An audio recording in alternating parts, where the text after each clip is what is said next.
Kehamilan pada 37 minggu ini adalah sebuah kondisi bayi dengan kelainan bawaan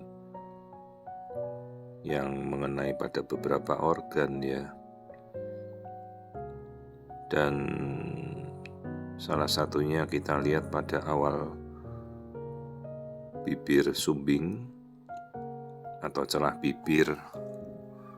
Meskipun terlihat sangat tipis ya, jadi hanya unilateral atau pada salah satu sisi terlihat bibir sumbing itu. Dan ini juga kita sudah jelaskan pada orang tuanya di awal untuk juga bersiap tindakan pasca kelahiran, jadi kemungkinan nanti koreksi akan dilakukan oleh bedah rekonstruksi ya, untuk membetulkan dan merekonstruksi wajah janin. Sementara ada juga kelainan lain yang menyertai, yaitu kita temukan nanti kita lihat hipospadia atau gambaran mikropenis dan mikrotestis. Nah, ini adalah kondisi bayinya dengan celah bibir, namun kita sudah bisa melihat dengan sangat jelas ya, dan kita sudah melakukan cek genetikanya normal, dan kita sudah memastikan bahwa bayinya adalah secara genetika laki-laki. Nah, setelah kita mengetahui seperti ini, biasa kita anjurkan kepada orang tuanya untuk segera berkonsul pada dokter bedah plastik rekonstruksi.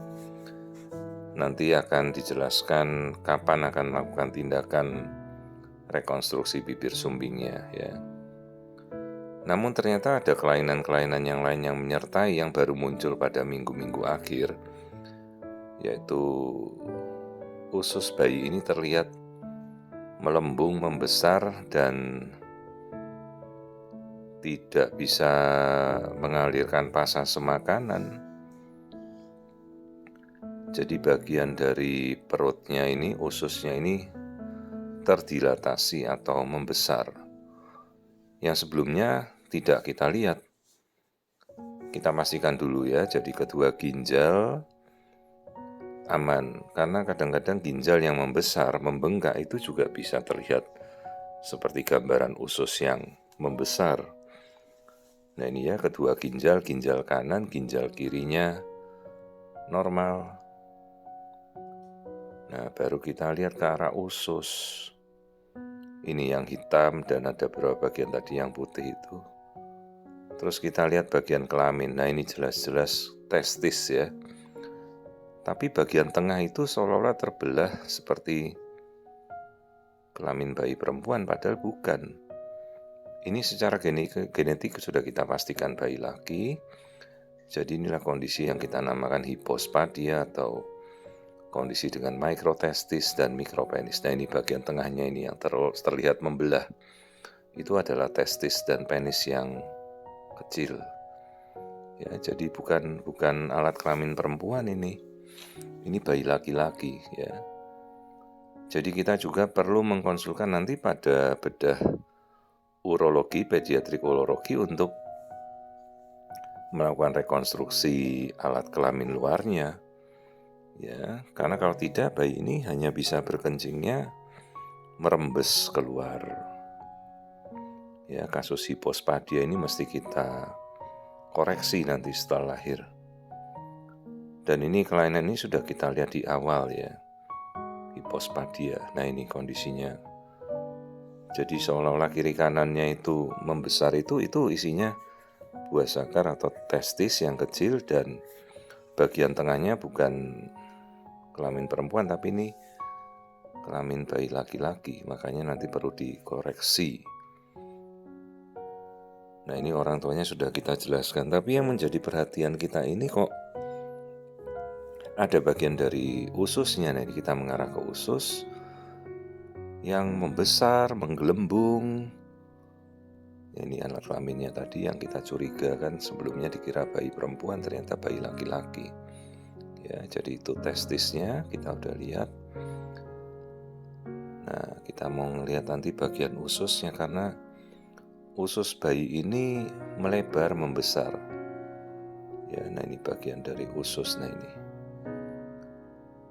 Jadi kecurigaan kita itu adalah bayi ini bisa menelan sampai masuk ke lambung, setelahnya masuk ke usus halus, usus 12 jari mulai melebar, dan kemudian puncaknya di ujung, yaitu pada daerah usus besar atau kolon sigmoid ya. Nah ini lambungnya terisi, artinya kan bayi bisa menelan sampai lambung, menyerap sampai usus halus, usus 12 jari. Nah ini bagian ususnya melebar semua. Jadi kecurigaan kita ya bayi ini tidak bisa mengeluarkan pasase makanan yang dicerna. Jadi kemungkinan atresia ani atau bagian dari anusnya ini buntu. Dan kemudian kemungkinan letaknya cukup tinggi ya. Jadi dari lubang anus yang mungkin terbentuk bisa saja juga tidak. Jadi saluran anusnya ini buntu. Kita harus segera mengkonsulkan dengan dokter bedah anak untuk persiapan. Karena tindakannya harus dilakukan segera setelah bayi lahir. Umumnya dilakukan pemasangan stoma atau ususnya dibuka kemudian dilewatkan ke perut dulu. Lalu dari lubang anus dicari salurannya, kemudian dibikinkan anus buatan sampai nyambung. Baru setelah itu sekian bulan dari bayi yang dipasangkan stoma atau lubang pengeluaran lewat perut itu kemudian disambung kembali.